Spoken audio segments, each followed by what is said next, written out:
David Axelrod is the senior strategist for the Obama campaign. He joins us at the table. Well, when you tried to talk about your strategy up in Boston, the Republicans organized a rally to try to drown you out. So we'll let Reince Priebus, the chairman of the Republican Party, talk in a minute, but we'll give you a chance to say what you have to say first. What about that rally up there?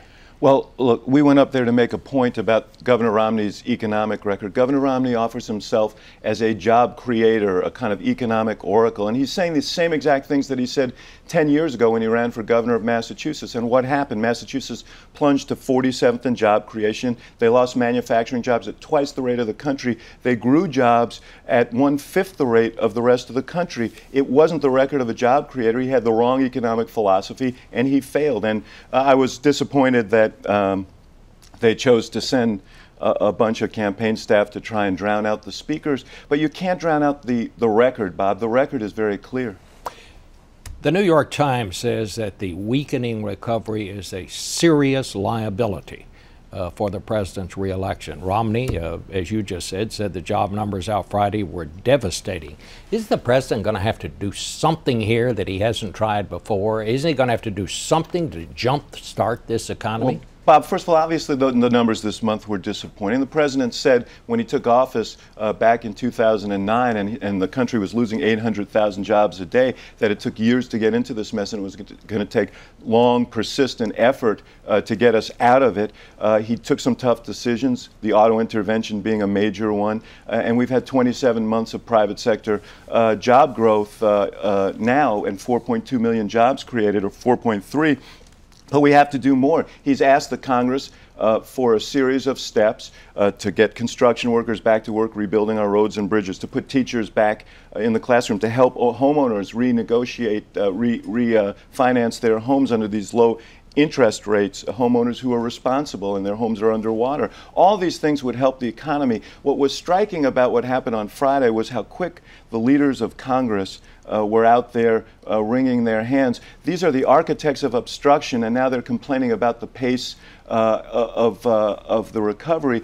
They should put down their political hats and join us and help solve these problems. But aren't you going to have to do more than just attack Congress? I mean, it's not a matter of attacking Congress, Bob, and I don't think the American people are looking for us to attack each other. They're looking for us to work together. There are specific steps. You look at this jobs report, what was interesting about it is manufacturing up. We've had 500,000 manufacturing jobs created over this recovery, the best record in 2 decades, largely because of what the president did relative to the auto industry, which the Congress and Governor Romney opposed. What was down was construction. What was down was education. The very things that the president has been trying to get the Congress to act on were the things that were down. I think the country is going to demand action. What we've learned is they will only act when the country demands action. Otherwise, they're going to sit on their hands. And instead of high-fiving each other on days when there are bad news, they should stop sitting on their hands and work on some of these answers. Let me just ask you, maybe this is kind of a philosophical question, but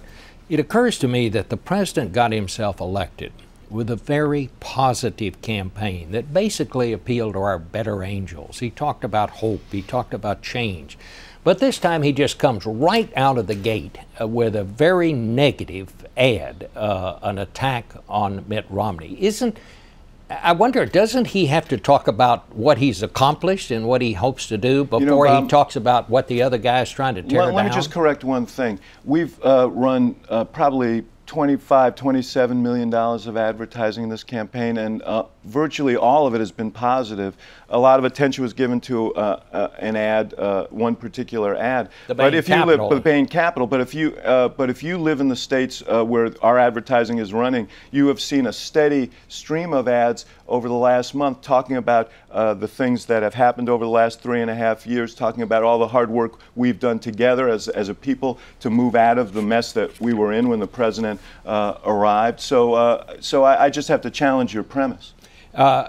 So you're saying you're running a positive campaign? I mean, well, what about you this? You just asked me about advertising. Yeah, well, I mean, you know, yes, I think Bill Clinton, of all people, said the president that said Mitt Romney had a sterling record as a businessman. I saw that interview, what about Bob. that? Well, look, what he said was he had his business record and the fact that he was a governor qualified him to be president. He went on to say that his economic views would be disastrous for the country, and I agree with him on that. No one's arguing whether Mitt Romney's qualified to be president. What we're arguing is whether he's qualified to call himself a job creator. That's not what he did in his business. That's not the purpose of his business. And it's certainly not what he did in Massachusetts, where they had one of the worst economic records in the country. So when you hold yourself out as an economic oracle and you say to people, trust me, I know how to move the country forward, and your record says something else, of course you're going to get challenged for that. Let me ask you this. I do notice that this weekend and most of this week, the president did not talk about Bain Capital.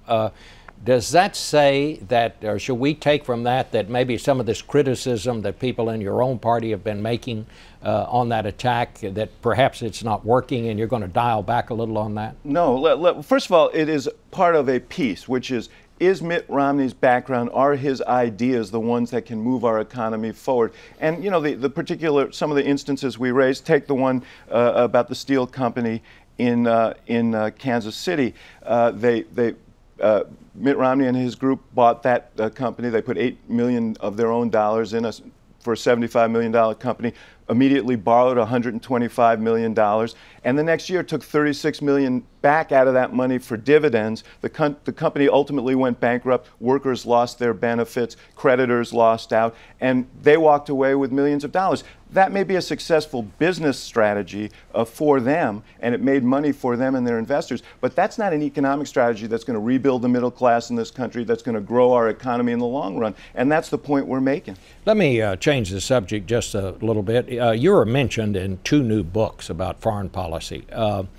In fact, the authors of both those books are coming up later in the show. In one account, it says that you were present at a national security meeting when the president was making decisions on which terrorists we were going to track down and kill. It's not true. And you're just simply saying it isn't true. I'm flat out asserting that that is not true. There were meetings, I know there were weekly meetings dealing with terrorist threats and planning around it, but I did not attend those meetings. So, because the chairman of the House Intelligence Committee, who's a Republican, I know is concerned that you were there. Well, let me allay his concerns, Bob, because that's not true. Okay. One other thing that's in one of these books, and that is that you and the Attorney General had a chest-to-chest shouting match because he thought you were interfering in things that his department was doing, and that Valerie Jarrett, of all people, came up and said, you need to take this out of the hole here. What about that? Well, first of all, let me say Eric Holder is a great friend of mine. We actually went to the same high school, so we may have gone chest to chest back in the day. We have a strong relationship. And I'm not going to get into the details of that other than to say I respect him. I obviously never tried to interfere in anything that he did. Never talked to him about a governmental matter or a Justice Department matter in all the years I was in the White House. All right. David Axelrod, thank you for coming and for answering the questions. Okay.